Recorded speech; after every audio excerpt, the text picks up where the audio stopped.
and welcome to the Transport Committee meeting this morning. I want to start by expressing our deepest condolences to all those families who have lost loved ones during the current coronavirus pandemic. I don't think we'll ever forget the heartbreaking sacrifice key workers, including our transport workers, made in these sad and difficult times. I also want to, on behalf of everyone, thank the key workers across West Yorkshire and the nation for all their dedication and hard work. And also tremendous thanks to our operators who are joining us this morning and all those in the industry, including everyone who works behind the scenes, for getting our key workers to the place of work. Thank you. So this morning's meeting, we will start off now with the agenda. Sorry, Kim.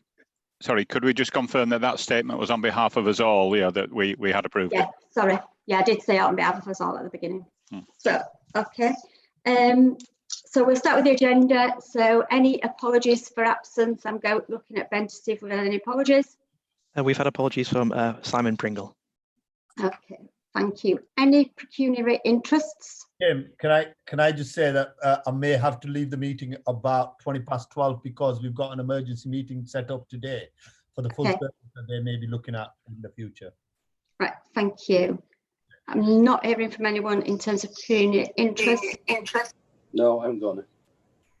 Okay, and any exempt items? I do have to say today, this is recorded. It's been live streamed on YouTube. If you would like to speak, if you could indicate that you want to speak to me, and also if you can turn your mics off while other people are speaking, then the quality will be better.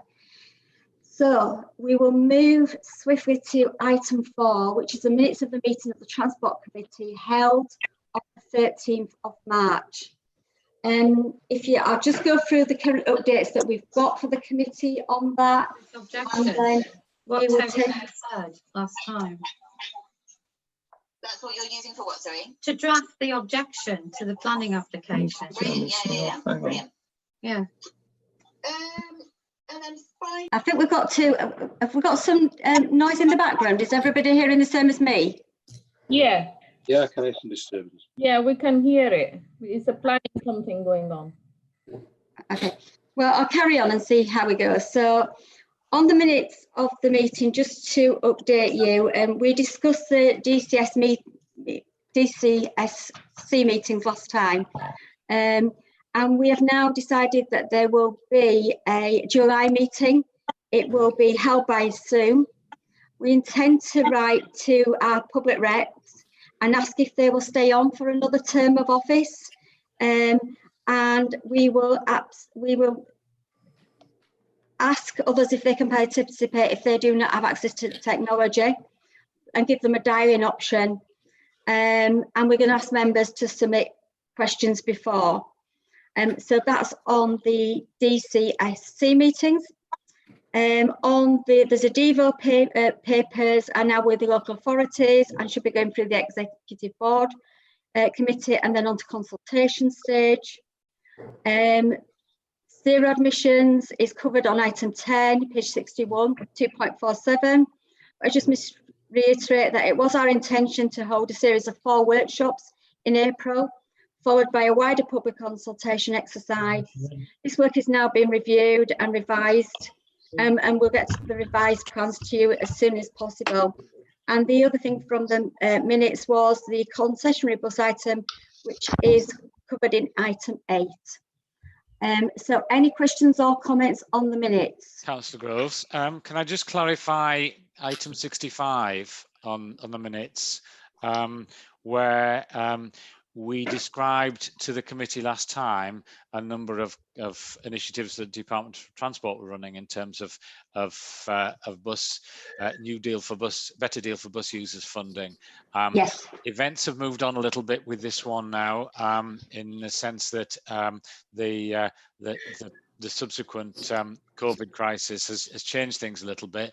The super bus fund has been suspended, and whilst the all-electric bus town funding scheme is still live, I think it's fair to say that both bus operators and bus manufacturers are struggling to make any commitments to vehicle purchase during the current sort of economic uncertainty. So we'll come back to a subsequent meeting with updates in terms of how we're progressing these things. But at this stage, the bids that we mentioned in the previous minutes didn't go ahead. Thank you, Dave. Any more matters arising from the minutes before we move to the next item? Martin Bolt, Chair. I can't see Martin Bolt. I haven't got his Martin. Yeah, thanks, Chair. Yeah, welcome the news about district consultation committees. And can we clarify that in line with the Government Act, that the chairs, everything will roll forward if they wish to stay on for the next year? Absolutely. We'll send out everything out in writing next week, Martin. I believe it's going to be ready for Monday. Okay, anyone else? No. So we're going to bring an item forward. We have got representatives from Northern joining us today. So we're going to go to item 9. And I believe Steve Hopkinson is going to be joining us, and Pete Myers from Northern. If there's any questions on this item, I'm going to pass over to Dave Pearson, our Director of Transport, to give a brief overview. Thank you, Chair. As many of you will know, on the 1st of March, the Northern franchise moved to an operator of last resort arrangement, and that presents a bit of an opportunity really for the committee and the combined authority to sort of reset its relationship with the train operator. I think we've been through some difficult years, and I know that the teams that the train operators have as well.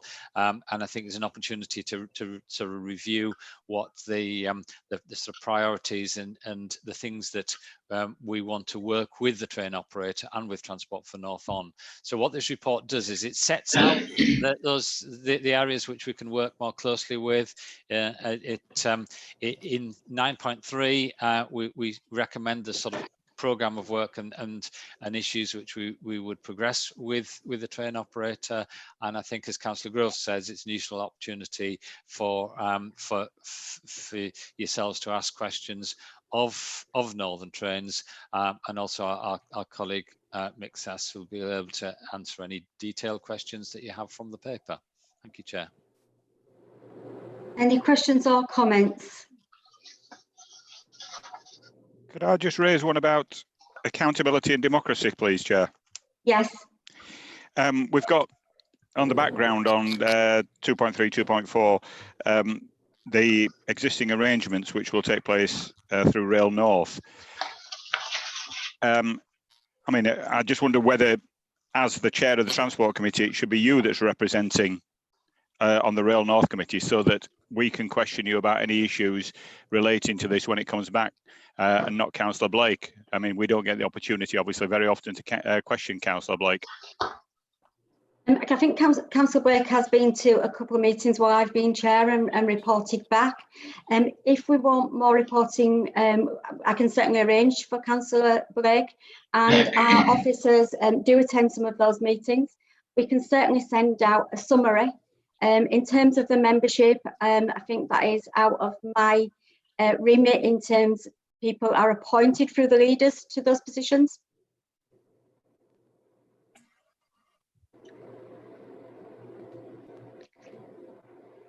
Any more questions or comments on this paper?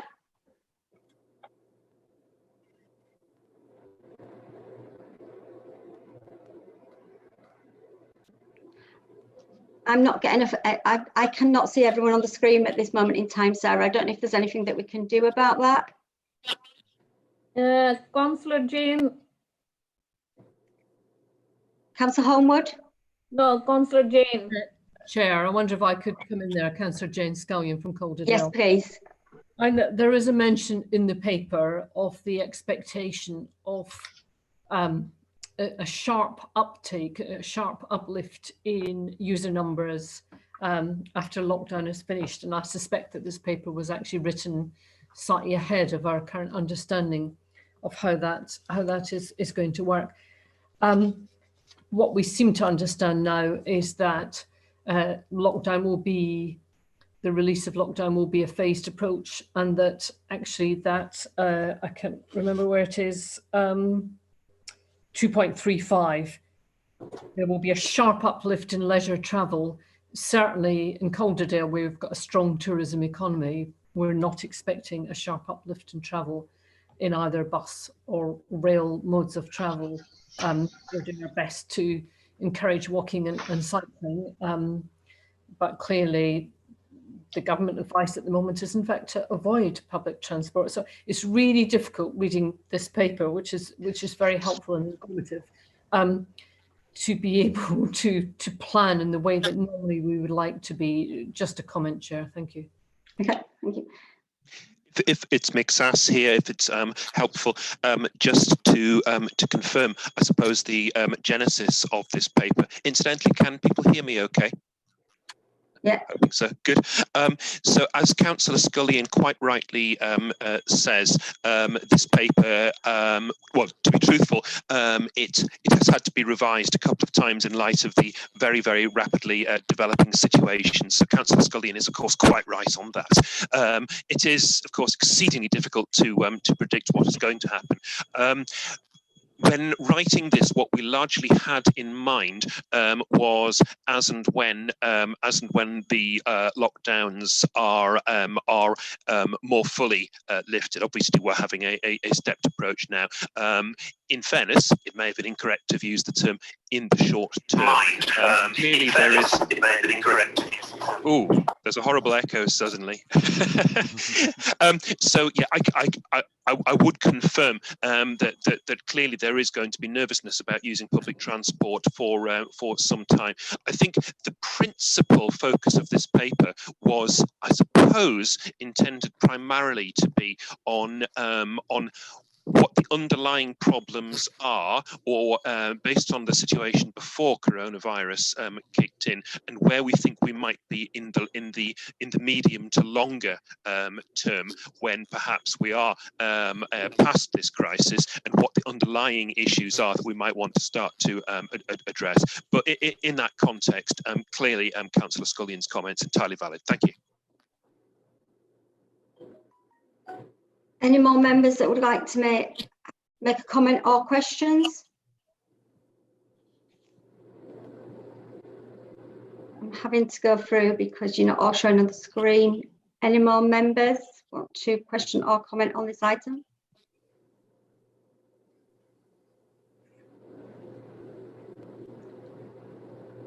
Is everyone happy to move on to the next item then? Yeah. Yes. Yes. Thank you. So we'll go to the COVID report on item 5, and I'm going to hand over to Dave Pearson, who's going to introduce the report. Thank you, Chair. A little bit like the conversation we just had, I think one of the real challenges we had with this report was that it's an ever-changing situation.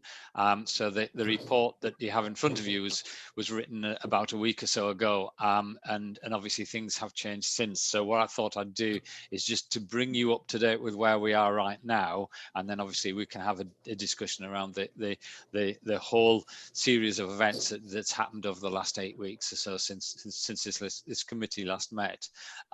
It sometimes feels like the day this committee last met was the last day of normality back in the 13th of March. So as most of you will be aware, on Saturday, the Secretary of State for Transport announced £260 million fund for active travel. We're awaiting details of how this money will be distributed and the conditions attached to it. Then the following day on Sunday evening, I think we all watched the Prime Minister announce the next phase of the emergency, and what's happened on Monday and Tuesday was various different pieces of guidance were issued for transport operators, for workplaces, for other sort of activities that are happening out and about, including public open space. So we've spent quite a lot of time, and I'm sure transport operators and yourselves as councillors have, absorbing that guidance and trying to work out what it means for us and how we will do it. I think broadly what we're expecting is a steady build-up of travel in coming weeks. Employers will be adapting their workspaces to meet the new safety standards for social distancing and bringing people back. We haven't seen an appreciable uptake in public transport use since Wednesday when the new arrangements came in, but I think we're expecting over the next weeks that will build up, as well as traffic on the roads as well. So I think as you're probably already aware and reported in the paper, there's a step up in rail services happening from Monday, and I know Pete Mize is on the meeting as well to explain in any detail that people might need around what that means, and that we're talking to bus companies about increasing the current level of provision, which is roughly about 50% of the services, up to something around 70 or 80% from the 1st of June. Everything in terms of public transport is constrained by the social distancing requirements, and that's why the sort of key messages are really for people to very carefully choose when and how they travel, and we've now got some information, some travel advice out on our channels to do that, and we are in the process of putting information across all of the transport network in terms of carrying that advice to people. So we do expect buses to get busier. We expect trains to get busier. One of the things which we are doing is to adapt our bus stations and interchanges so that we can accommodate people more comfortably within the social distancing restrictions that we've got, and to be able to keep those as safe as possible as we can. As you've probably seen, some of the advice that the government's issuing is that encouraging people to wear face coverings on public transport. So we expect the buses to get busier, and I think we do know that there's a real challenge in terms of capacity, and there's a real risk that people could be left at bus stops and rail stations over the coming weeks. One of the things that we did do shortly after the last meeting, in response to concerns about people getting, older people and disabled people getting to the early morning shopping facilities, which were particularly a thing in March, was that we relaxed the free bus pass scheme to allow journeys to be made free of charge before 9:30. I think we did that for the duration of the lockdown period. And I think now we've got concerns about capacity, particularly at the peak times, that we would extend that relaxation up until the end of May, and from 1st of June revert back to the 9:30 cut-off arrangements. During the lockdown period, around about sort of 10% of the journeys which were being made by concessionary pass holders were made before 9:30, and overall the number of concessionary journeys which were made in April of this year was about 11% of what was made in April 2019. I think that the final thing to say before opening it up is just to draw paragraph 2.6 in the report, because as you probably will appreciate, that the passenger revenue coming through the public transport network has diminished to around about 5% or less of what you would normally expect, and therefore there's a lot of funding, emergency funding from government, and also emergency funding from local government through the transport responsibilities the combined authority have, and we've detailed how we've done that in 2.6. I think there's concern that may have been okay as an emergency arrangement, but is not really sustainable in the long term. And Councillor Blake, along with the Metro Mayors across the country, have written to the Secretary of State on the 7th of May saying we need a more sustainable and accountable funding approach to manage the build back up of bus services in the future. So I'll stop there, Chair, and then obviously we can take any questions as they arise from the report or the subsequent update. I'm going to take questions in round to three. So I've got Councillor Buckley. Any more questions or comments on this one? Councillor Homewood and Councillor Salam. So shall I fire away, Chairman? Yes, please. Yeah, it's thank Dave for those comments, because it's no doubt been a very, very difficult period and very difficult to keep up with the changing situation. What just confuses me very much is that at the moment, Dave there made reference to a phrase, a steady build-up of travel and increasing numbers on the buses and trains and so on. And at the same time, the government is saying every day, do not use public transport, and that buses and trains need to be 90% empty. And it just seems to be a complete contradiction between what might happen and what the government are saying must not happen. And for instance, where bus services are available for key workers, or any workers for that matter, and Dave mentioned this, is there a possibility, and the answer presumably is yes, that somebody in a vital job or any job is queuing at a bus stop, the bus is already, say, 20% full, so does it go by or does it stop? And then the answer I had yesterday in another meeting was that on public transport, a family group, for instance, of it could be 4 people, they only count as a family group. So the driver or somebody has to be the person who says, now let me think, we've got a family group, we've got a couple there. It's a nonsense, isn't it? And could somebody at some point give me some clarity, please? I've got Councillor Homewood next. Yeah, it was just about whether there's any sort of update on how we're dealing with people with sort of annual cards and passes, just because I think the guidance was that would, any sort of money lost with that kind of, you would be rolled on so that you'd be able to use it in the future. I'm just wondering, because the message is coming out that people are being told to use cars and other forms of transport, that people are potentially obviously incurring other sorts of transport costs now rather than just being at home. So I just wondered if we were seeing anything, you know, people querying that, whether people were asking for refunds and what the kind of process is, whether there is anything different that's going on there. Thank you, Councillor Homewood. Councillor Salam.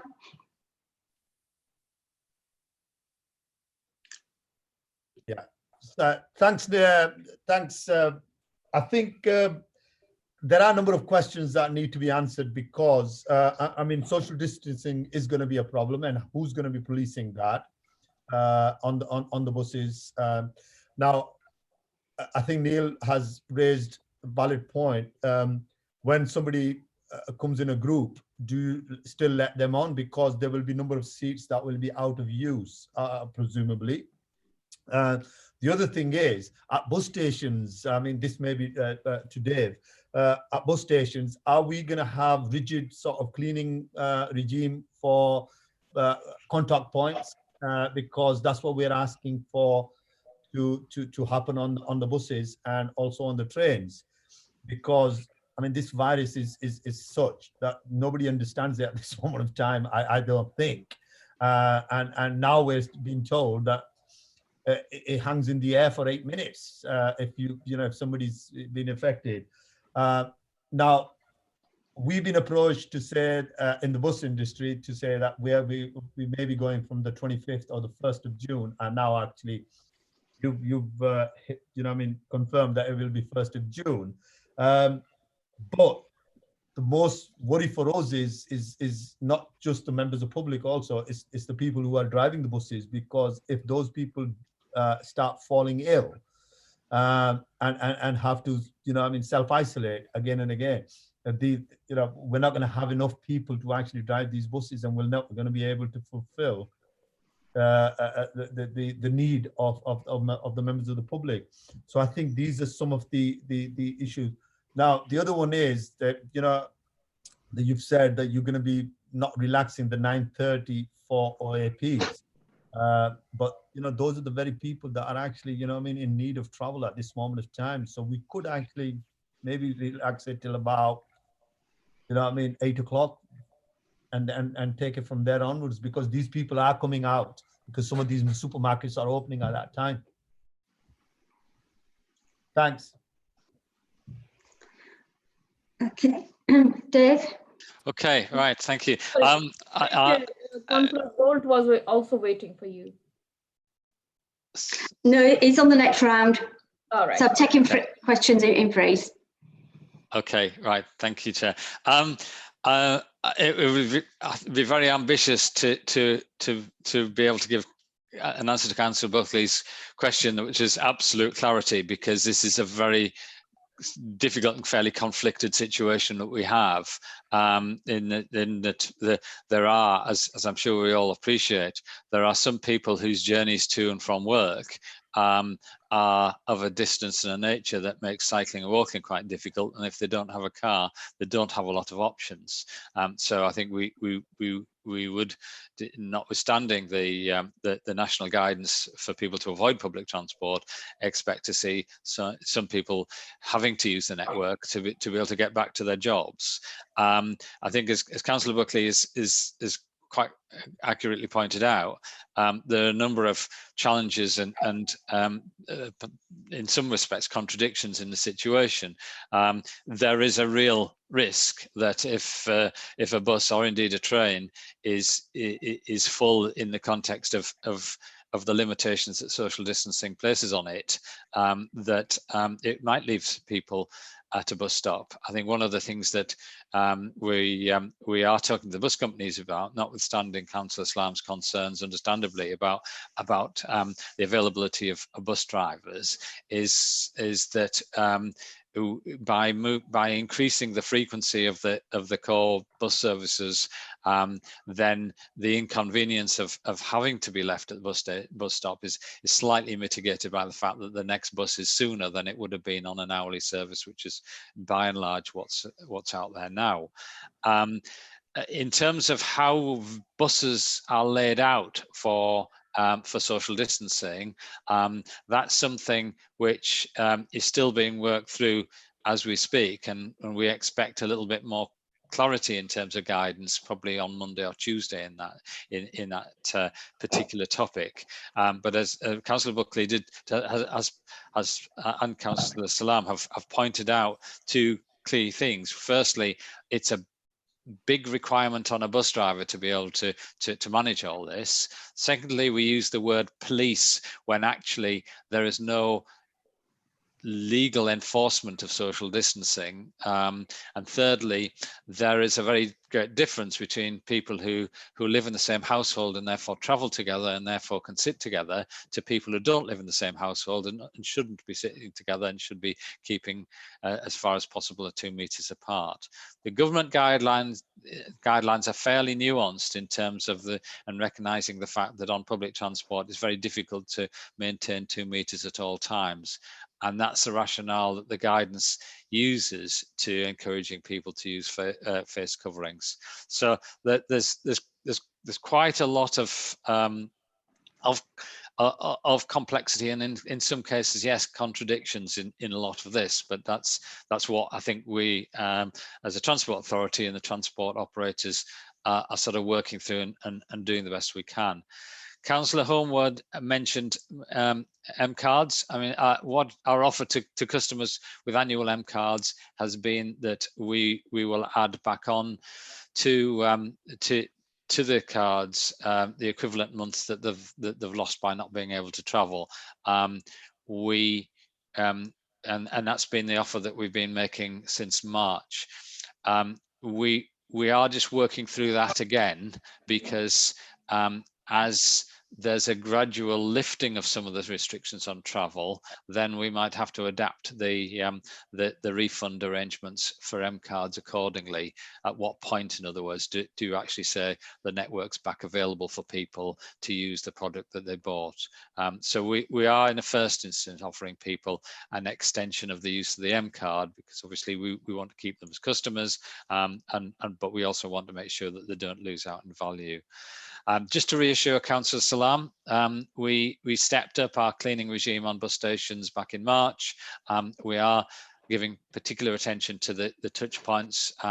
We have a programme of work which we're going to start from Monday onwards, effectively removing some, not all, but some of the seats in the bus stations, so that we can allow a little bit more people for space for people to congregate. We will leave some seats for those who find standing and walking difficult. We're doing more work in terms of signage, more work in terms of floor markings, etc. Because I think what we feel, we've kept the bus stations open throughout this period, but what we do feel is that they've coped reasonably well with around about 10% of their normal traffic. We expect that to increase to something like 20%, and that'll be a little bit more challenging. So we're doing some more work in the bus stations. Thank you, Chair. Thank you. Councillor Buckley, I think you're absolutely right. And I think my fear is we saw that the nurse who was crying because she couldn't get any food, and we may have key workers at bus stops with no way of getting to their place of work. Unfortunately, the discussions with the government have been in silos, and we do need a joined up approach on this. We really do need the government funding to come to the Transport Authority so we can try and address a few of these situations. I think as elected members, you will find that you're going to be dealing with a lot of complaints when people can't get to work, when they just don't have that mode of travel to go. They may not have a car, they may not be able to walk 12 miles to work and 12 miles back. These are going to be all the problems that we face, and we really do need to speak to the Secretary of State to ensure that we've got our answers for our people as a combined authority. Over the past few weeks, the combined authority is doing everything that they can, and the Bus Alliance has been a great platform for us working with our operators. I know our operators are joining us today, so they may want to speak further on this. We are doing everything we can, but I can't urge enough that we really do need the funding at the Transport Authority so that we can make arrangements. In terms of the concessions, it's a difficult choice.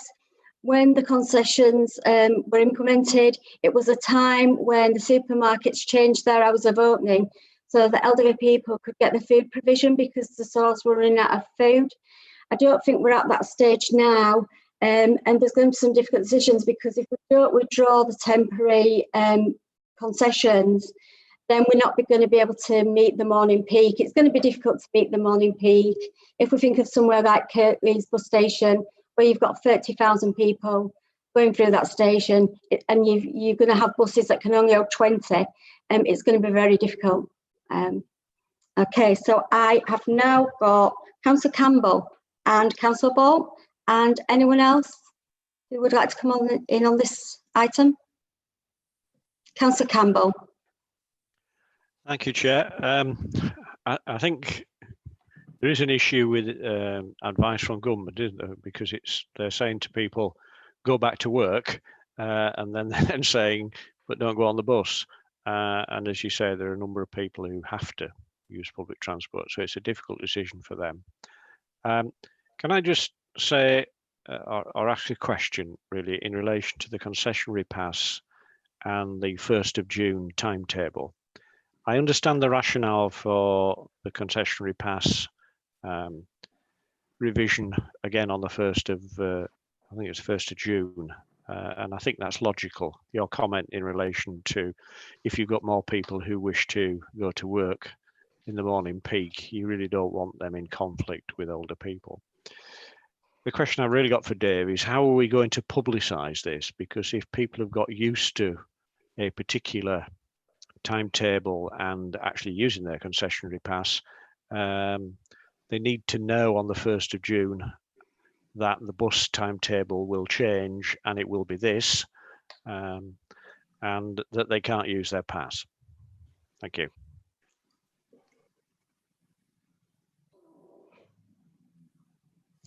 Me now, Kim? Yes, Councillor Ball. Thanks, Chair. Just picking up on that point again about the elderly passes. We probably need to revise this report, and I know it's been an organic document. On the first page, para 2.1 says that the free bus pass was extended to enable use before 9:30 for the period of lockdown. So we need to amend that if what we're saying is from the 1st of June, that will be rescinded. And probably Taj can help with this one. Para 2.9 about the cleaning and hygiene, where it says especially touch points. When somebody gets off a bus, if they stand and grab hold of one of the bars or seats, is there any intermediate cleaning before somebody else gets on? Because that's when the disease can be transmitted, isn't it? Beginning and at the end of the day, obviously we expect high standards of cleaning, but it's that danger when people are moving about. Looking at train services on page 12, para 2.14. Firstly, can we amend the description for Grand Central to acknowledge that it does stop in Kirklees at Mirfield, Bradford, Halifax, Wakefield and London? Yes, but obviously Brighouse, Lowmore and Mirfield. So either say by districts or say by stops and don't omit them. And I think we need to acknowledge that Grand Central have not had any funding. We talk about DFT funding normal franchise agreements. Grand Central being an open access operator and not included in franchise funding, I believe, which is one of the reasons which caused them to stop the service, because they had no money coming in.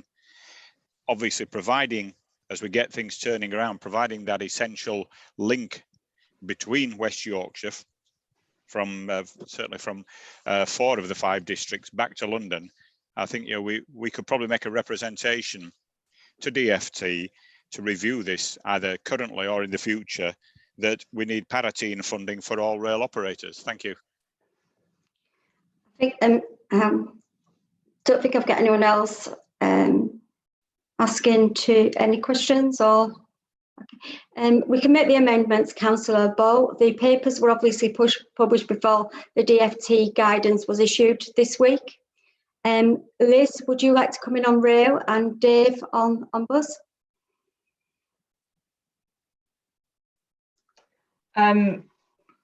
Yes, I mean, I think we can definitely, you're talking about talking to DFT. I think as things start very slowly to re-emerge in terms of services, we know that's something that they are thinking. So if you'd like us to make that, we can go via Councillor Groves and make that representation. Dave? Yeah, thank you, Chair. Councillor Campbell's raised a good point, because and we have a meeting with the bus operators this afternoon, because obviously what we want to do is to communicate the return back to the 9:30 arrangement effectively to people, but there's always a risk that people will not get that message however we put it out, and obviously we will do as much promotion of that situation as possible, but I think we'll also talk to the bus operators this afternoon about having a reasonably flexible approach in the first couple of days of this, so that we don't go too heavy-handed on it.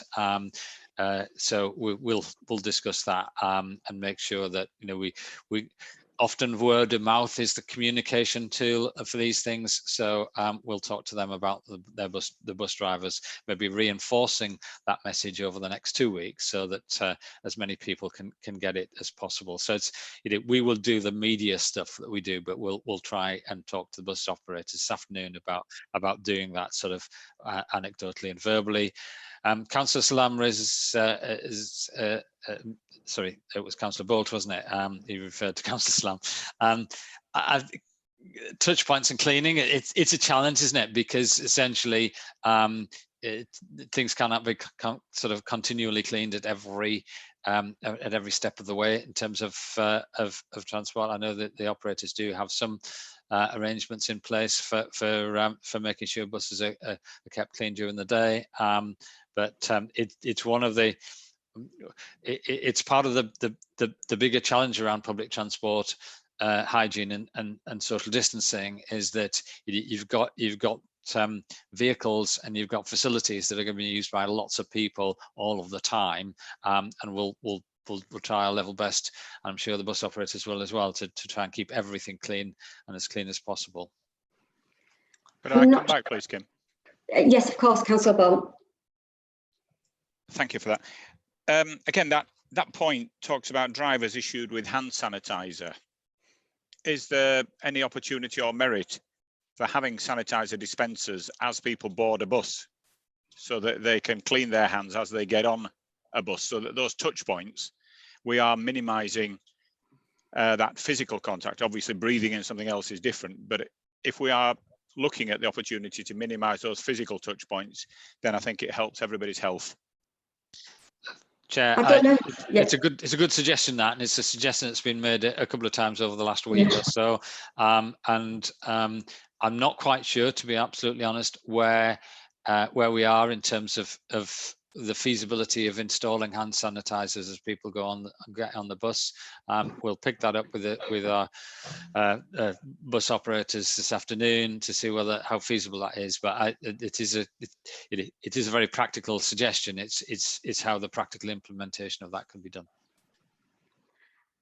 I'm not sure if any operators want to make any comments at this point on from bus or rail. Councillor Groves, Kim, it's Paul Matthews. Hi everyone. Morning, Paul. Hi there. A couple of points, if I may, that have been raised. A very interesting discussion, and again, it highlights the issues and the general confusion that our poor customers are facing, and I'm sure councillors in their feedback they get from their constituents are facing. And of course, as David says, we are facing as well. As David says, currently running 50% of the network or 50% of volumes out there and carrying 10% is manageable. But when we introduce, as we will be doing during the course of next week, the much more stricter measures of maximum capacities on vehicles, and as you've said, will probably be maximum of 19 on a double decker, and we'll be putting signage on and talking to our staff about how to monitor loadings on board vehicles, then that does really run the risk of introducing buses going past critical workers, buses going past customers wanting to go to places they need to go. And as more and more people travel, that will become more and more difficult, and until services ramp up. So I think we are in for a painful couple of weeks until the services restore to some sort of normality. But even then, it will pose challenges when we have to put more and more vehicles on the high frequency corridors to make sure we can pick up people who have been left behind, against making sure we've got the integrity of the network. So it is a challenge, and I'm sure that the operators, although we will receive the criticism, I would just ask that you bear with us. We are trying to do the best we can in very difficult situations. I think in terms of the cleaning position, yes, we do have bus station cleaners. Hand sanitizers have been mentioned before on board vehicles. It's not so much the fitment of them; it's about making sure they are topped up. But that is possible. It's something we do need to consider. So, but for us, it is at the moment the issue about reducing the capacity of the vehicle and making sure our drivers have the sufficient information to be able to manage it in a meaningful way. Thank you, Councillor Grove. Thank you. Any more operators? I know they're taking reservations on rail. I don't know if any of our rail operators want to come at this point. If not, yeah, I will happily, Kim. Excuse me, that was not a new cough. So it's Pete Myers from Northern for everybody. It's Pete Myers from Northern indeed. We're in the absolutely same position. The capacity of our trains will be considerably less than it is now. Policing it will be difficult, clearly. Probably harder than a bus because we've got lots of sets of doors down the length of it. We are seeing an increase in ridership, but it's controlled and it's not peaky at the moment. The additional services we're putting in next week are on those key flows into the major conurbations and will effectively double capacity. And we're putting people on the ground to help police at stations. But as has been said, none of this is illegal, and people do need to get to where they need to get to. Our messages, though, are very clear. It's for essential travel only, and we're discouraging people for travelling for leisure purposes, even if that is contraflow, because at some point it will become peak flow. We're cleaning trains, touch points. Incidentally, just to answer one of the points made earlier, the stuff we use has quite a long half-life. So as you place it on a touch point, it doesn't wash away as soon as someone touches it. So, and it remains active for a good 3 hours. So we're doing that at Leeds and at wherever we've got cleaning depots, and we've upped that facility. And the last thing, just to point out the problem we're having in conjunction with industry all over the place, is we have a large number of our people away from work, either self-isolating or on the vulnerable list, and that obviously affects the amount of trains we can run at any time. But we're confident that our timetable on Monday will help, and it's just one iteration as we step back to normal, whatever normal is. Thank you, Pete. I think it's fair to inform the committee that the COVID-19 will leave the combined authority with possibly a deficit of around 12 million. We've lost income through the buses, through the stations, through the advertising. So I feel, and just recently government announced additional funding for places like Manchester, all of those places that had another mode of transport, i.e. the tram. We didn't get any of that funding. I do think it's really important that as a transport committee, we support Councillor Blake in the work she's been doing, and Councillor Hinchcliffe has written to Simon Clark. I would suggest that we send a letter to the Secretary of State outlining our position, and that we seek clarity of the links to the UTG funding proposition, and that I am asking the Transport Authority if I can take away the temporary concessions and move to working towards a network where we can make sure that key workers can possibly get to work. We're just going to have to manage with what we've got at this moment in time, but we do really need to press government for urgent decisions for West Yorkshire. So can I move those, and can I move the recommendations on item 5? Yeah, thank you. And I just need to move the recommendations on the item that we took first, item 9. Is everyone okay with that? Thank you for that. So we're going to item 6, which is the implications for combined authority in terms of the policy. So I'm just going to hand over to Lisa Hunter. Thank you, Councillor Groves. There's an awful lot of uncertainty, even in the next few days, never mind kind of looking beyond that. But this paper starts to try and set out some of the questions that we're going to have to work through over the coming weeks and months with your help. I'll just pick out a couple of things from the paper, and then very happy to take questions and have discussions. I think to highlight some of the things that are kind of top of our minds is the impact on our industries going forward, particularly around funding, and what might happen to both bus and rail over the coming months. As you know, there's already work happening around the rail industry, the Williams Review. We are waiting from government to see when that might be published. So there's already prospects of change, and we're now trying to understand and work through what that might mean from COVID, and it's kind of same on bus, given the funding situation for both. So a real question around impact on our industries. The second thing I was going to raise is about our cycling and walking, and we think there's a real opportunity here to kind of maximise what people have already started to do in terms of walking and cycling over the last couple of months.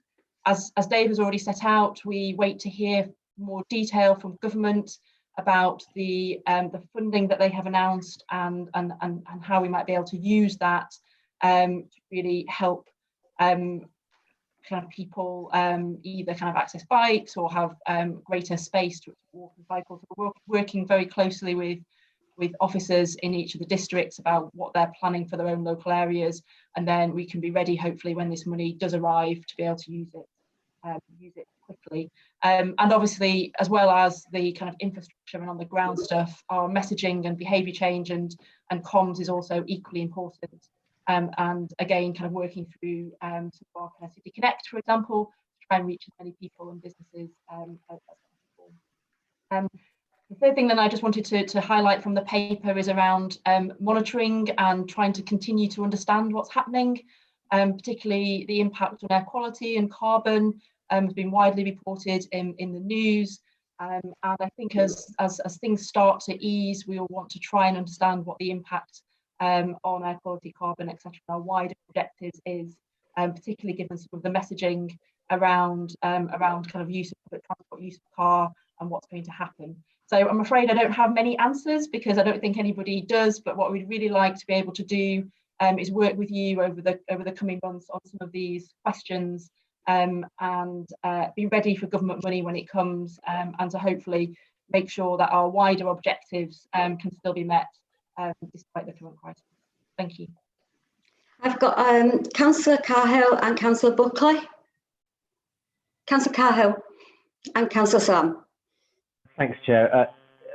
Very much welcome Liz's points in this report. As I'm sure a lot of the partner authorities in here are making quite drastic changes to the way they think about highways, to road space, to cycling and walking. We stand ready in many cases to do as much as we can to promote this with schemes we've seen, I'm sure, in many of the districts, but in Leeds we've done a lot of work already, bringing forward schemes that were already in the pipeline, but also bringing up quite special schemes and looking at every district centre across the authority, which is a huge piece of work for a number of officers, especially when officer numbers are down. So firstly, just to thank all the officers of the combined authority and the partner authorities that are working on this and doing some emergency work. I mean, it's not often really that the brief of cycling and walking that I was given for Leeds becomes a public health emergency. And I think I just want to stress that at this point, this is trying to detract from queues of people standing together at bus stops is not just the aim that we've always had,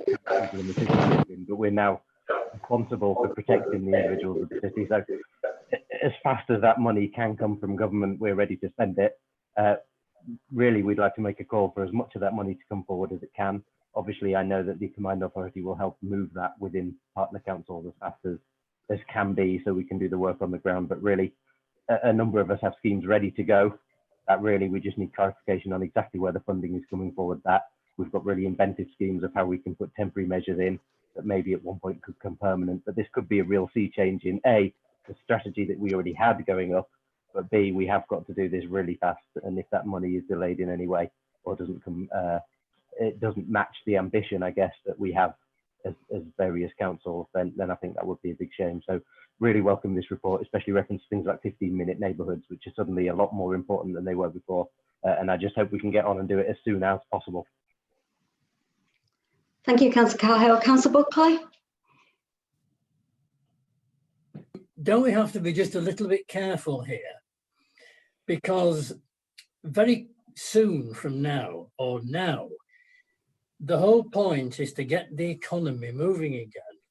People at some point have to go back to work. We have to start actually earning money again and making the funds available to pay for all this stuff in the future. Now, behaviour change is one thing, and walking and cycling are good things. No one's arguing with that. But my point is that this is really, to a degree, at the margins. If you think of somebody who is, let's say, going into Leeds, he's going to work or she's going to work, you might get another 2 or 3 percentage points of people who are willing and able to actually do that. That's true. But imagine a situation in the next few months even, where people are being told, you can't get on the bus because it's already 20% full. And then when they try to use the car, that one of the carriageways has been taken away from them. We've got to be very careful that we don't really discourage what we're trying to do with it. Everybody has to get back as much as possible and get the economy going again. Thank you, Councillor Buckley. Councillor Salam?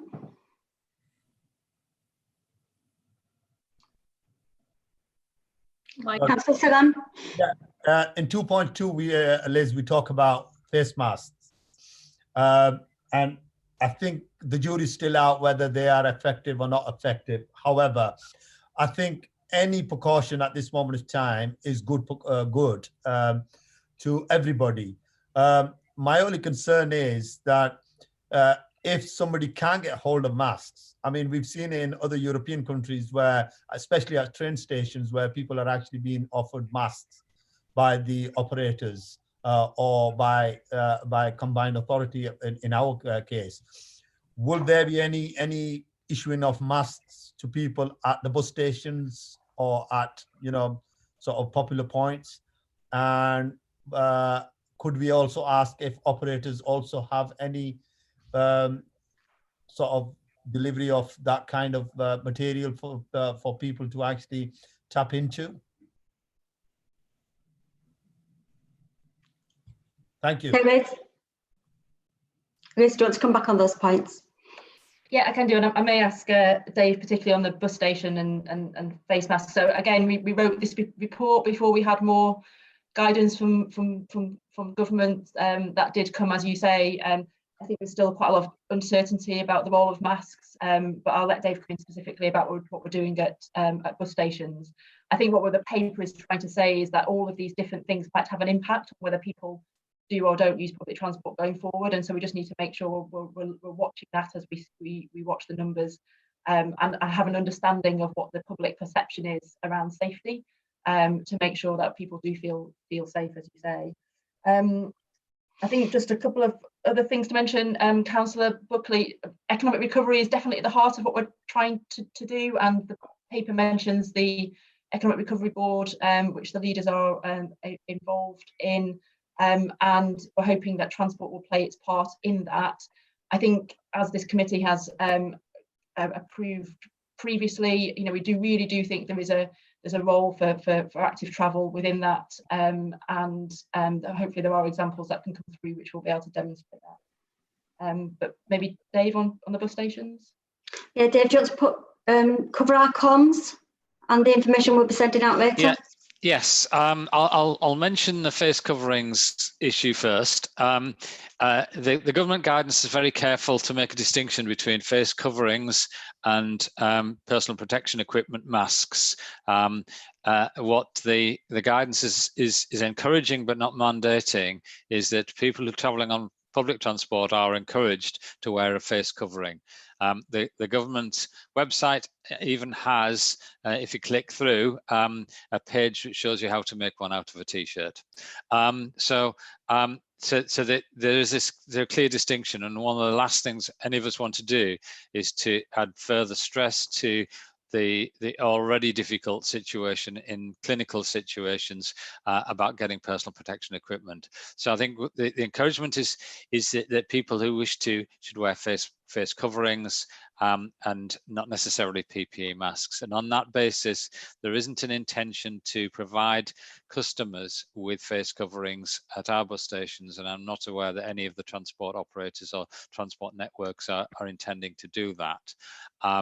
The wearing of face covering by transport staff, whether they're staff of combined authority staff in bus stations or bus drivers or train staff, my understanding at this stage, and it's definitely the case for our own staff, is that that's an optional thing. We are providing face masks for our staff because there are some situations where they do need to use PPE, so we've got enough supply for them to use them as an optional basis, but we're not sort of insisting our staff wear face coverings, but we'll keep this under review because it's a very changing environment.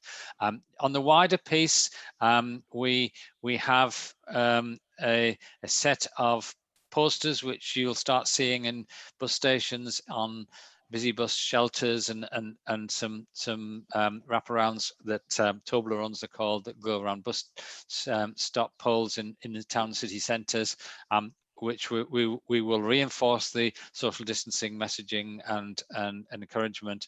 We will cover a number of aspects of the guidance, including the wearing of face masks on this information. So we're encouraging people in line with the government guidance to wear a face covering if they wish.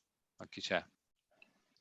Thank you. Councillor Scullion and Mark Roberts next. Thank you. I just wanted to come back on the point that Councillor Buckley made, and he's absolutely right that some of the things that are happening are short-term things and that are marginal. And I'm thinking about an experiment here in the Upper Valley in Calderdale, where people are making use of cargo bikes to deliver food to people who are shielding. And he's absolutely right that that's not necessarily going to take off overnight. But on the other hand, it gives us a bit of an opportunity to do real-time experiments and to see what works and what works, you know, around in a place, in a village, in a town. So I think I would absolutely agree with them that it is marginal rather than mainstream, but I think it's an interesting opportunity to experiment.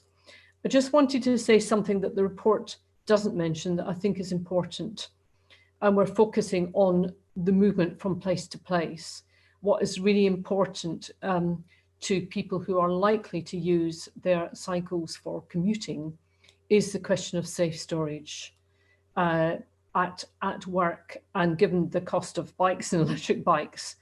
And this is really important. And I think local authorities have certainly got, and indeed the commercial sector have got a real part to play in terms of perhaps on even a temporary basis, just trying out whether we can have safe, paid for example, to get some income stream, cycle storage of the kind of security and attendance that makes people feel, yeah, I could take my bike to work in the town or the city.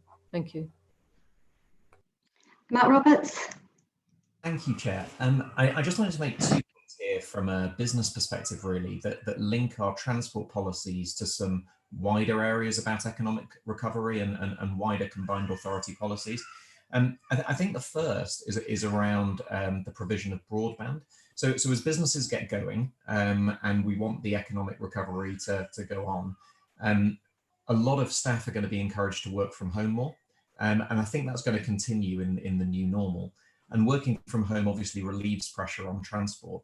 I think there are some areas, especially rural areas, that might not have access to such high quality broadband. And I think the demand for broadband is going to be there. So I think it's really important that we link our sort of transport policy to an investment in accelerating better broadband provision across the area. And I think that's an important point not to lose. I think the second one is going to be, there's a lot of people who are currently furloughed in businesses, and those jobs might not always be there, unfortunately, in the next few months. About the impact of that and the impact on retraining.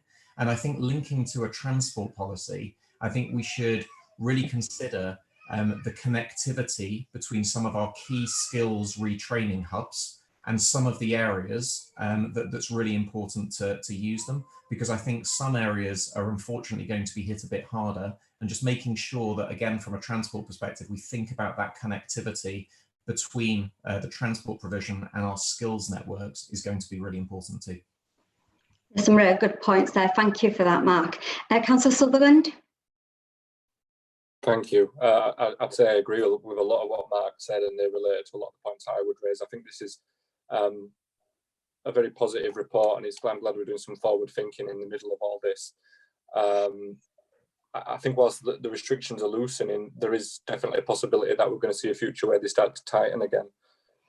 So sustainable transport starts to include something about the sustainability of a service to transition through different potential layers of restriction and lockdown, and hopefully we're going to find some solutions on bus and rail, but I think it's a boost for cycling and walking. I think fundamentally, though, we are going to see a shift in financial investment, and whether people are going to want to put money in the sort of financial sink of a car that they might not be able to use over periods of time.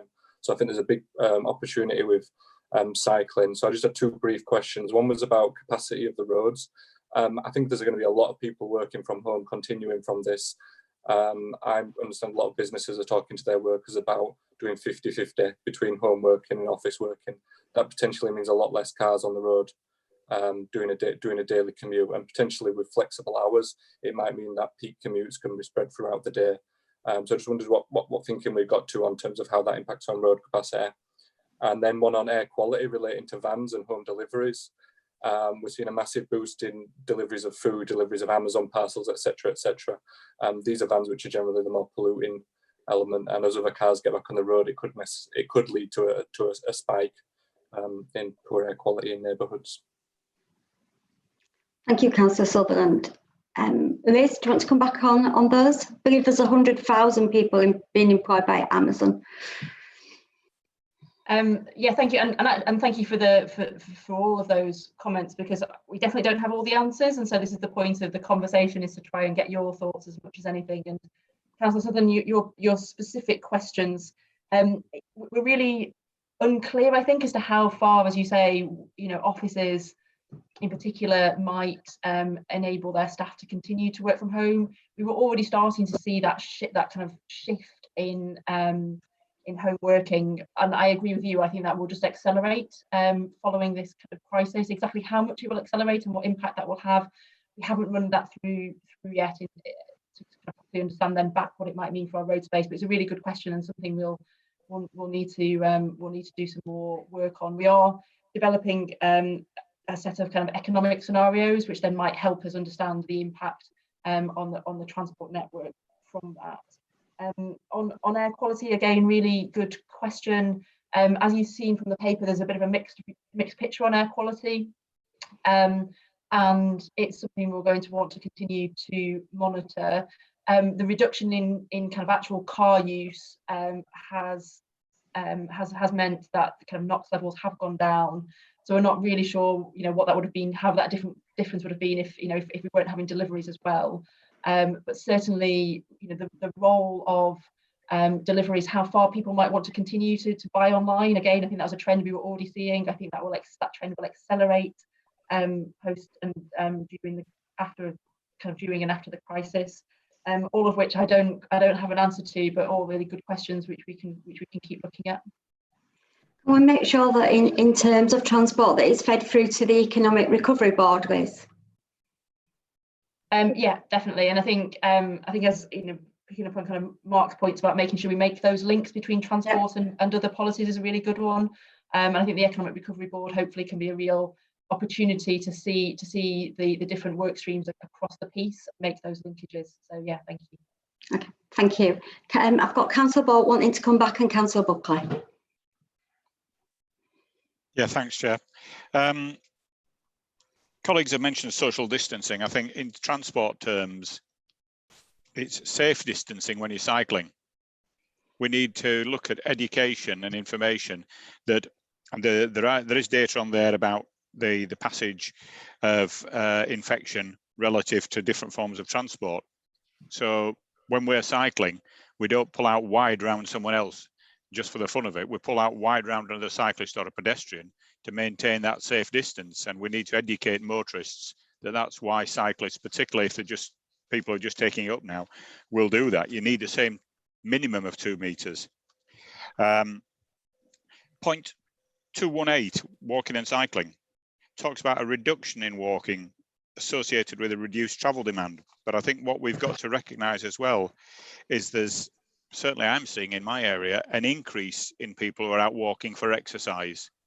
Our public rights away network has been heavily used. You can see all the fields being nicely walked down. So the steps and the miles covered by people walking may not be transport per se, but we're seeing an uptake, and I think that's something we need to maintain and capitalise on. As we see districts going forward, taking advantage of the temporary guidance on traffic regulation orders, I think it'd be useful for us to share examples of that so that we can see what districts are doing and if there's any way of measuring the success. Again, the closed pass initiative, the police did that at one time. Ironically, one of the vehicles that passed closest to me recently was a police car. Unfortunately for him, I had a camera on my bike, so I was able to pass it through to the command team. 2.24 mentions good examples of organisations promoting active travel at this time. Again, could officers send some details of that through? Then we can look at what can be incorporated in our areas, and again, if that can be done with reduction in speed.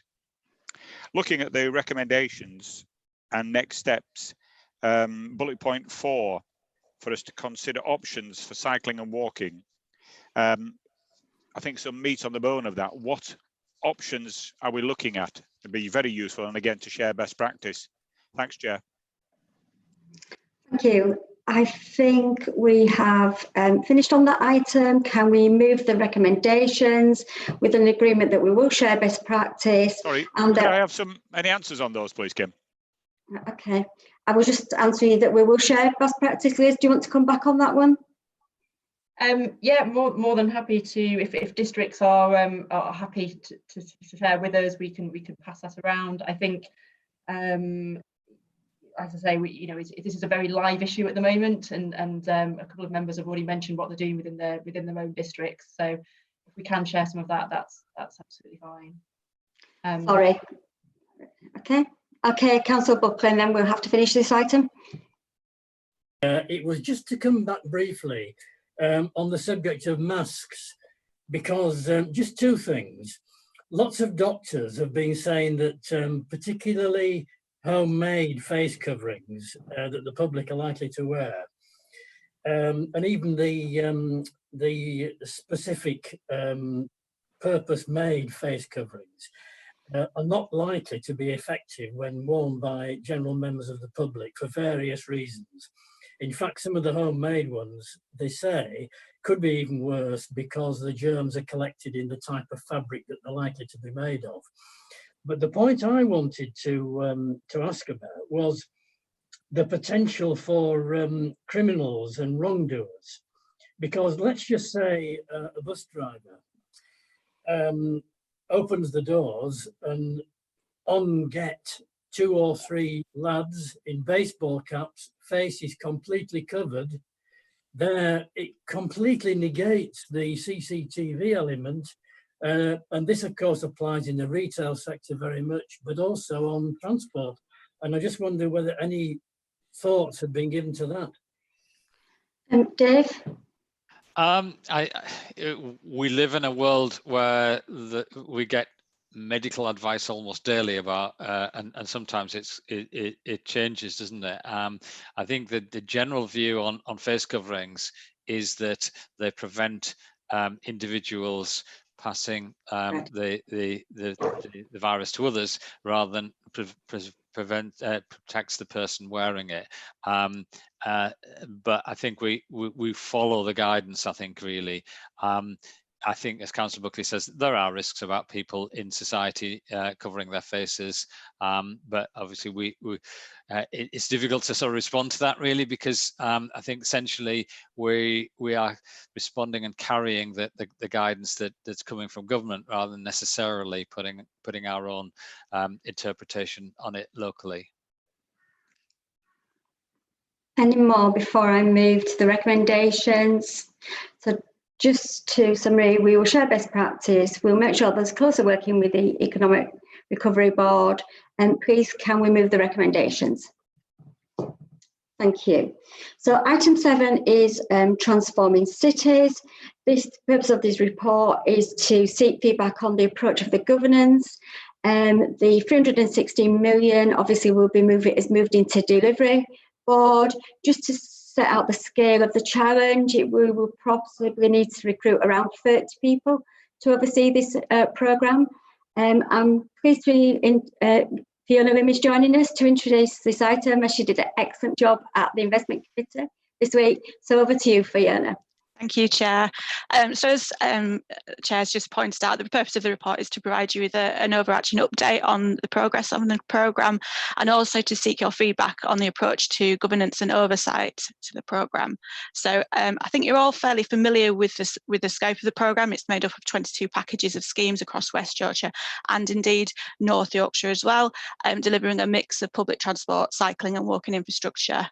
So delivering new park and ride facilities, bus priority on major corridors, transforming our town and city centres for walking and cycling, improving sustainable access to rail stations, improving bus navigation and provision of bus travel information, providing a step change in waiting environments at our bus hubs and new bus interchanges, providing significant improvements to walking and cycling on those key corridors, a new White Rose rail station, and improving access to major development sites across the region. The programme builds on experience of delivering transformational change across our portfolio of programmes, and we believe it will enable a significant increase in the uptake of sustainable travel options as it's delivered.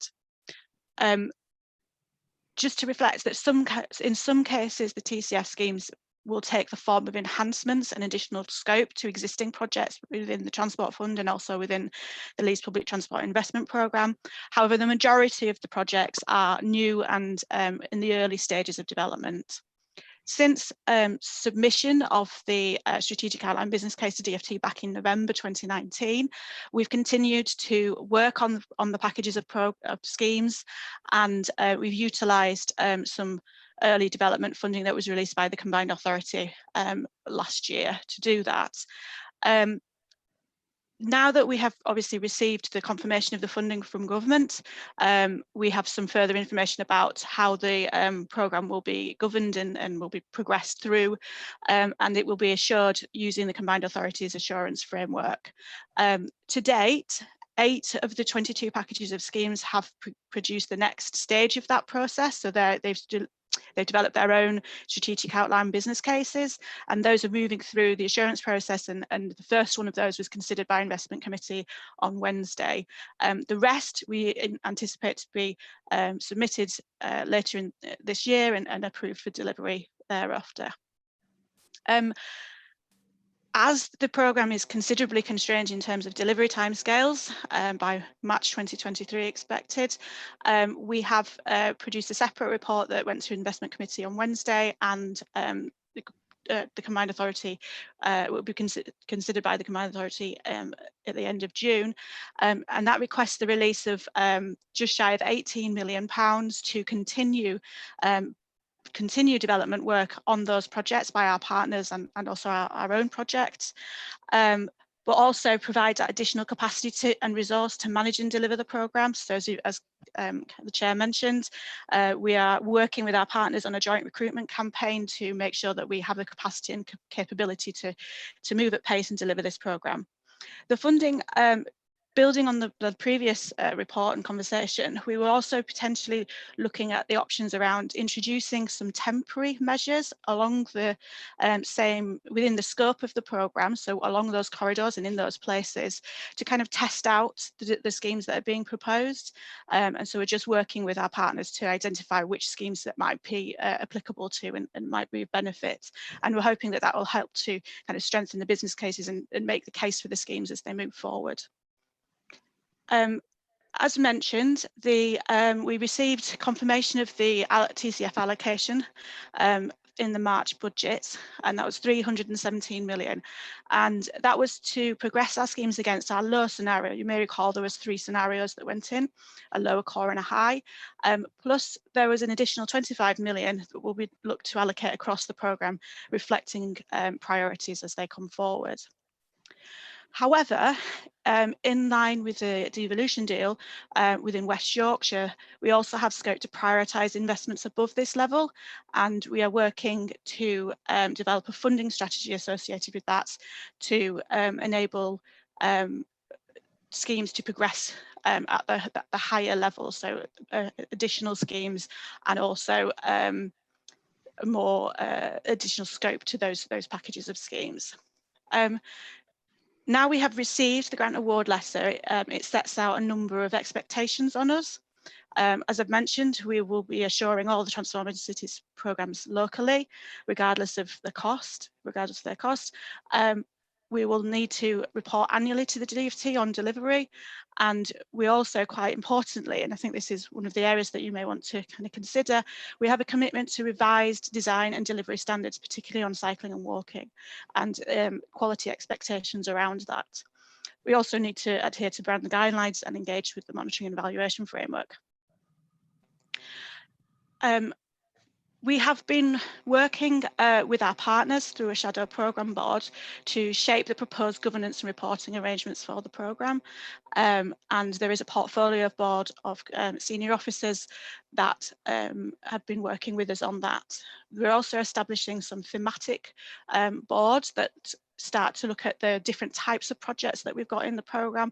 So those corridors, those places, and also the improvements to our hubs and interchange. This overarching strategy is obviously aligned to our existing governance arrangements within the combined authority, and decision-making powers on investment and project approvals will flow through the investment committee in the combined authority, as with other schemes and projects.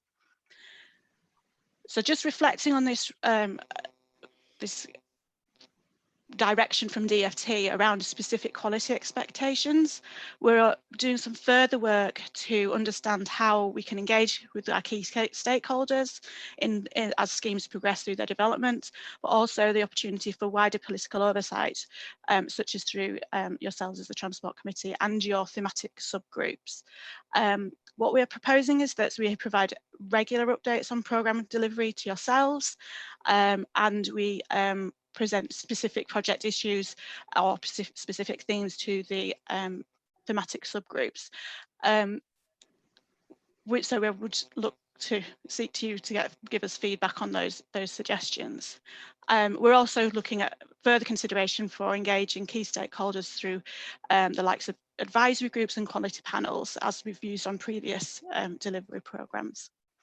So just moving to the recommendations that this report is noted, but also that you provide feedback and endorse the approach to the governance.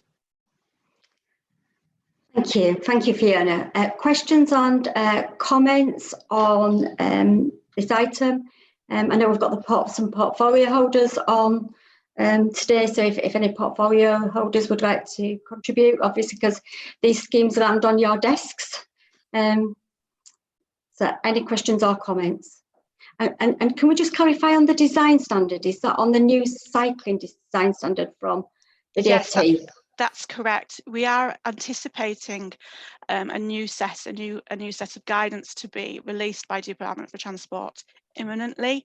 That hasn't unfortunately been released yet, so we're having to use the guidance that is already available to us, both national guidance and also other regional guidance, such as the London guidance and others. Any questions or comments? Please, Chair. Councillor Ball. Thanks. Yeah, could we have some detail? Point 2.4 about interventions, providing a step change in the waiting environment in Hetman, WYCA and Cleckheaton. Bearing in mind particularly Cleckheaton's a new bus station, what does it need stepping up to? I mean, certainly I'd like to see a step change at Murfield railway station by removing the steps, but I'd like to, again, can we have some detail on what's happening in our areas? So as I've mentioned, the projects are still in very early development stages. The proposal at Hetman WYCA is to produce a new bus hub. At Cleckheaton, it's not necessarily associated with the bus station itself. It's more around the town and the kind of a placemaking and enhancing the townscape within Cleckheaton. Thank you. Councillor Rushall. Yeah, thanks, Chair. Yeah, just on transforming cities more generally, I guess, from our perspective, obviously, there's lots of debates at the moment around socially distanced highways, as I'm kind of using it as a shorthand. And I think that programme's kind of prescient in its own way, and obviously is really relevant to the whole agenda at the moment. So I know all authorities are working hard, trying to come up with these schemes to help people socially distance and support key workers getting them to and from sustainably to the workplace. So certainly we're looking at those kind of transforming cities schemes and what can we do that might be like a quick temporary delivery that actually helps set the scene for the future. So we're looking at pedestrianising Hallings, which if you've ever been to Bradford, it cuts right through the centre. It sort of creates severance between our station and City Hall and the centre of the city.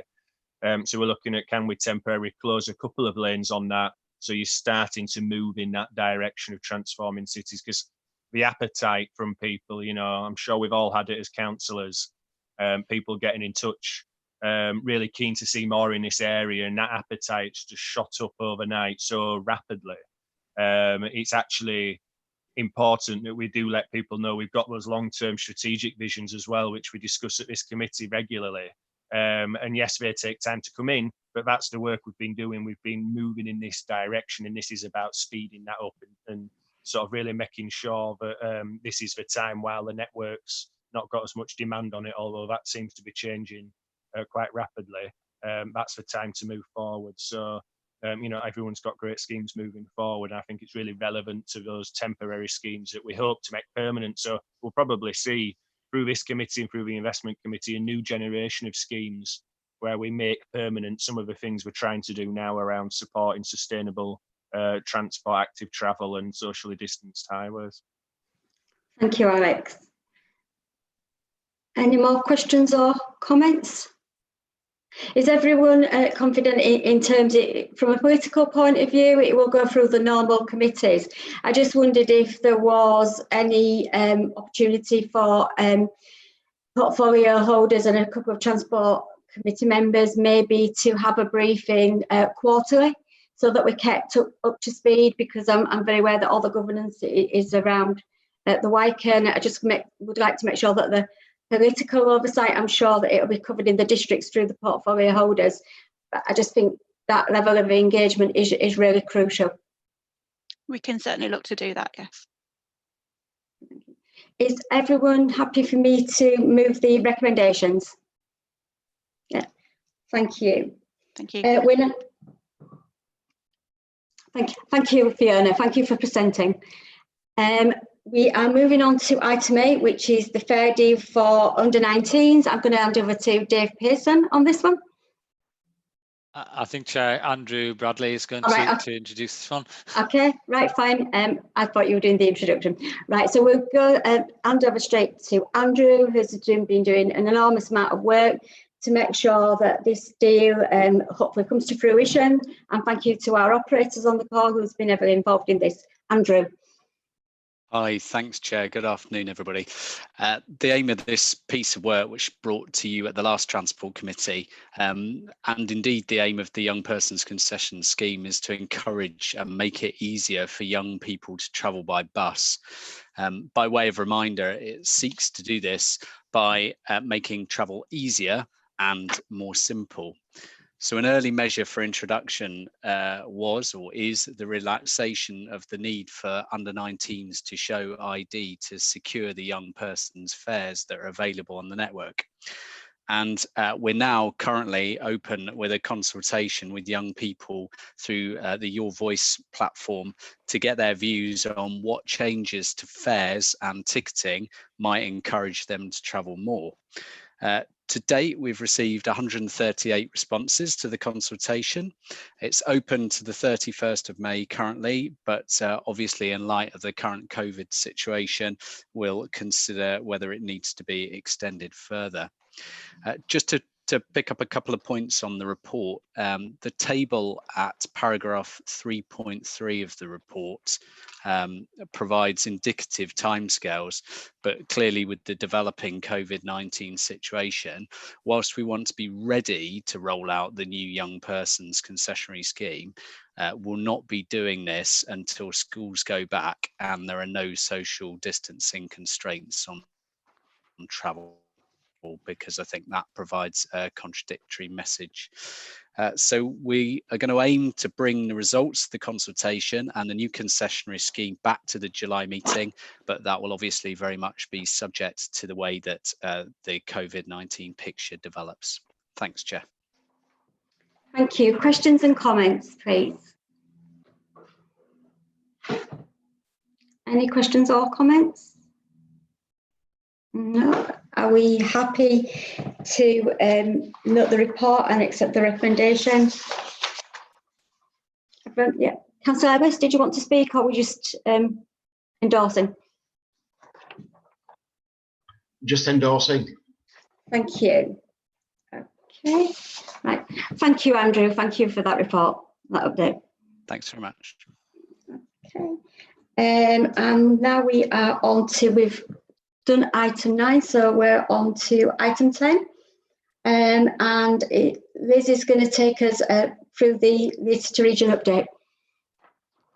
Yes, thank you. Thank you, Chair. As always, this is a report compiling quite a number of different aspects. I'll just pick out a couple of things, and then I think Dave also wanted to pick out a couple of things, so I'll make a start. So the first part of the report talks about roads funding. Some of you may have seen that overnight we've had a further announcement about this.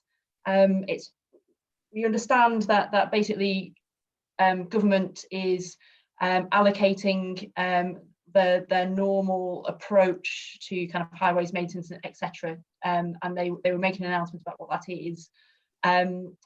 It's not new money, but it's going to confirm how much we have. So to be honest, Chair, it is something literally we got in overnight, so we are digesting it at the moment. So I don't have too many more details on it, but we are hoping that at least gives us some certainty about what the funding package will look like, and we now need to work through quite what that will deliver for us. I particularly mention it because in the funding competitions, as the paper sets out, we had put in a number of bids. We think, as far as we can understand from what the announcement has been overnight, that the Challenge Fund will no longer be a bidding competition, but they're going to allocate it to us via a formula. So that's definitely the bit that we haven't really got our heads around yet, and we'll need to look at what they've given us and probably talk to the DfT about the detail. So I just want to kind of give sight to Transport Committee that is something that's coming overnight, and we'll be working through it.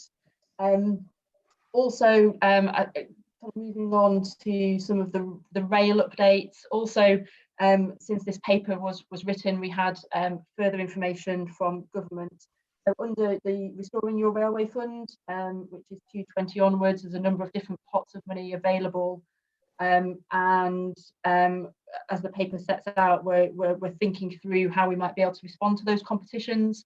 One of the competitions, there was a deadline of June for the Ideas Fund, and we now understand that there was going to be a further round in November, which is welcome. It gives us more time, so we think we will probably focus on that deadline rather than the June for. So again, as always, a kind of bit of a moving feast on some of this. Those are the two things I wanted to, I suppose, update since we wrote the paper, and happy to take questions on the other aspects of it. And I think, Dave, you wanted to just draw attention to two other aspects. Yes, just to draw members' attention to Appendix 1. We've been developing a colour-coded scheme for helping people find their way around Leeds by bus, and we're sharing for the first time the initial designs for that, and we will be doing some public engagement through the summer about that, ready to start installing it when some of the COVID restrictions come off. Then we want to get this installed around the city of Leeds. The plan is to trial this in Leeds and then to extend it to the rest of West Yorkshire, funded by the Transforming Cities Fund. So useful if members want to, in their own time, sort of look through that and pass us any comments. It'd be very helpful. The second appendix and in Appendix 3 is the headline summary of the outcome of the annual survey that the Transport Consumer Organisation, Transport Focus, carries out on bus services across the country, and this presents what the results are in West Yorkshire. I think the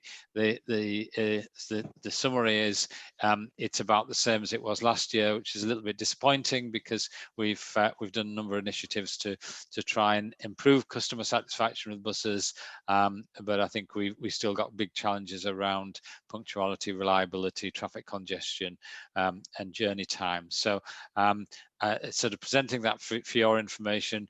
The detail of that survey is something we've talked earlier this week in some detail with bus operators, and we will do again at our meeting this afternoon with them. But really, just it's there for any comments that members have. So just to be clear, Liz, we're not going to submit a bid in June. We're going to wait till November for all the bids to go in.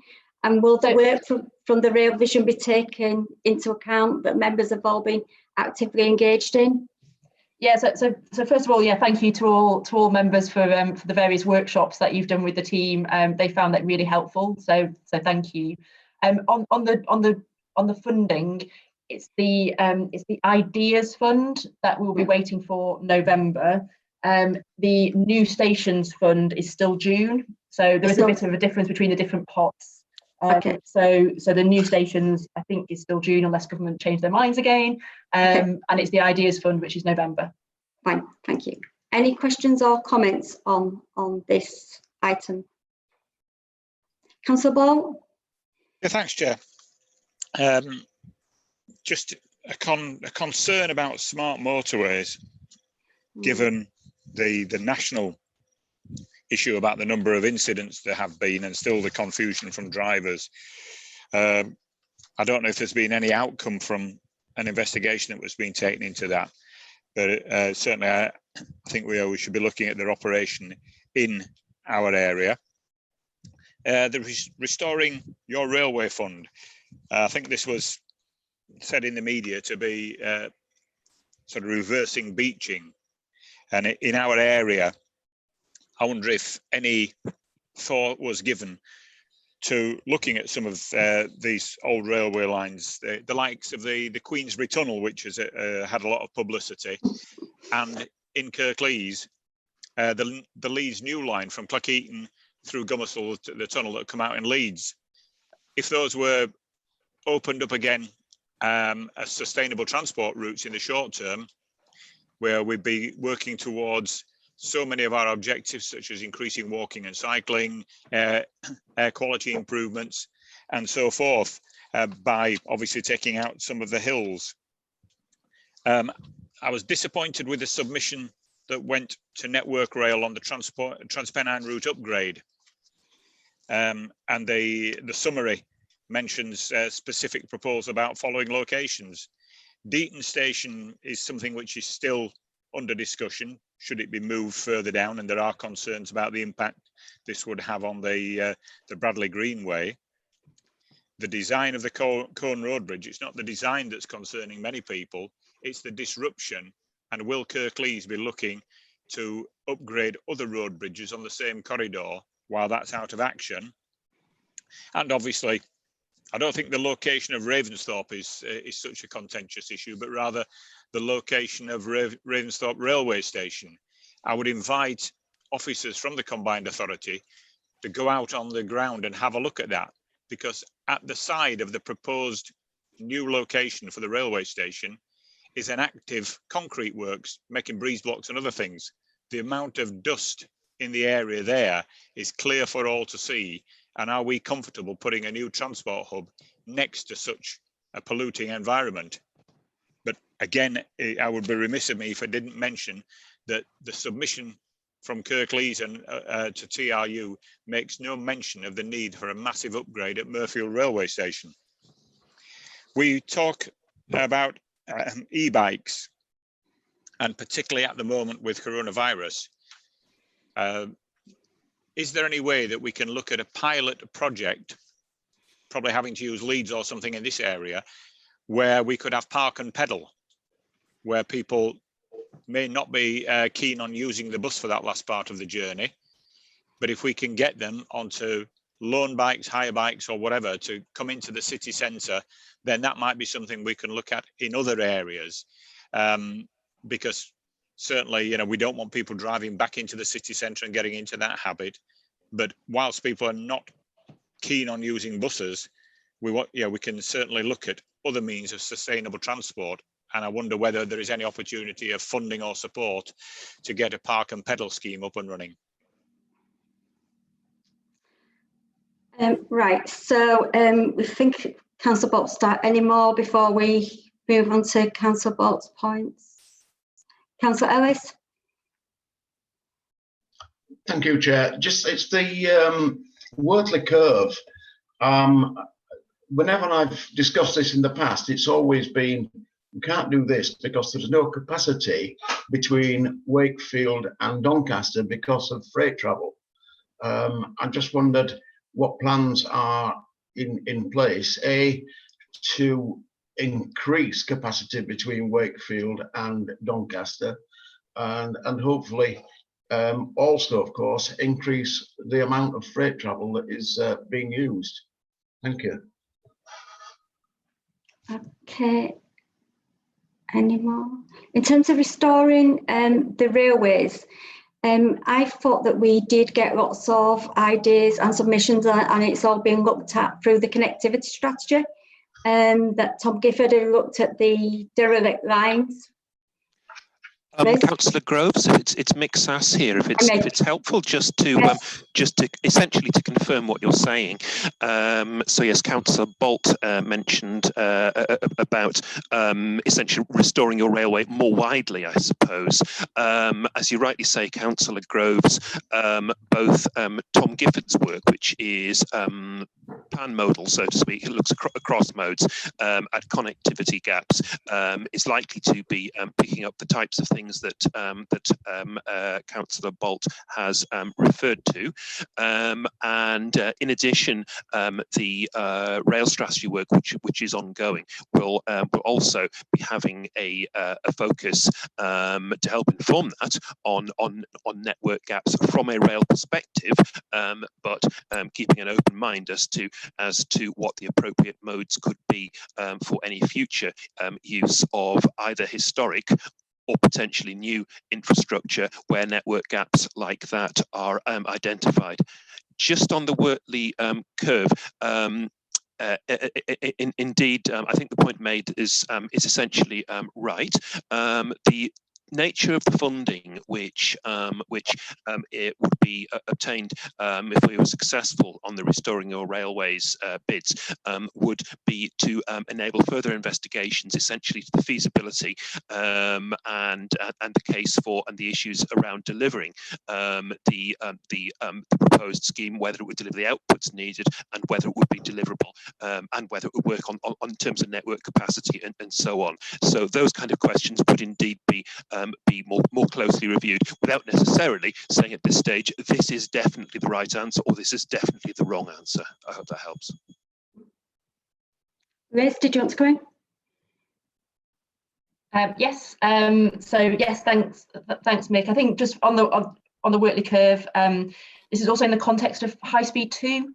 So, you know, we are thinking about, you know, how we can better integrate High Speed 2 into the existing network, and the Wortley curve as part of a package of things might be enable us to do that. So it's very much early stages of thinking, and the integrated rail plan, which we understand government will be writing by the end of the year.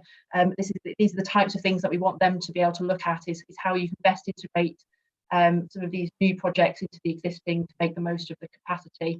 So yes, it's a good point, Councillor Ellis, about how it's going to work, and it might not work without some of that other infrastructure in place. That's what we need to consider. A couple of other things. So yes, Councillor Bolt, therefore we haven't, you know, there is the November deadline gives us a bit more of an opportunity to look at some of that, and as Mick says, that's work that the rail strategy is considering, so we have a bit more time think about options for that fund. I think the fund specifically is about rail, but yeah, certainly won't stop us thinking about the wider set of options that we could use our existing railway for. What else was there? Park and pedal. So certainly, as we said earlier, we're working with colleagues in districts to understand what they might want to do with some of the money that might come. So we'll feed back to them to see whether there's any their thinking that could go into whether there's any districts want to look at that. And what else was there? The smart motorways. I think we're basically reporting what government has said there. They have done that review as mentioned in paragraph 218. And it's their evidence which they have set out, which has enabled them to carry on, and that's kind of what we're reporting. We haven't done any of our own analysis on that. It's something that we've looked at. Any more questions or comments from members? No. Okay. Can I move the recommendations? Thank you. Item 11, which is the summary of transport schemes. This is for the committee to note this report. Has everyone had chance or got any questions on this report?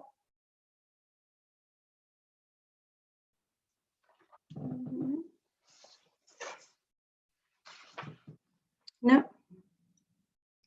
Okay.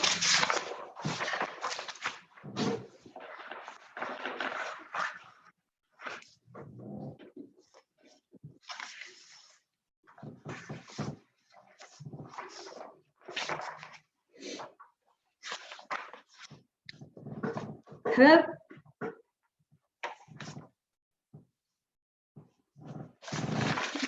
So that brings us to the end of our first Zoom meeting. So thank you all for your attendance, and thank you to all the members who've been really heavily involved over the past couple of weeks on the working groups. Your time has been greatly appreciated. Thank you. Thank you, Chair. Thank you. Thank you, Chair. Thank you, Chair. Thank you. Bye. Thank you. Bye. Cheers, Kim. Best Bye. wishes to everybody. Bye-bye, everyone.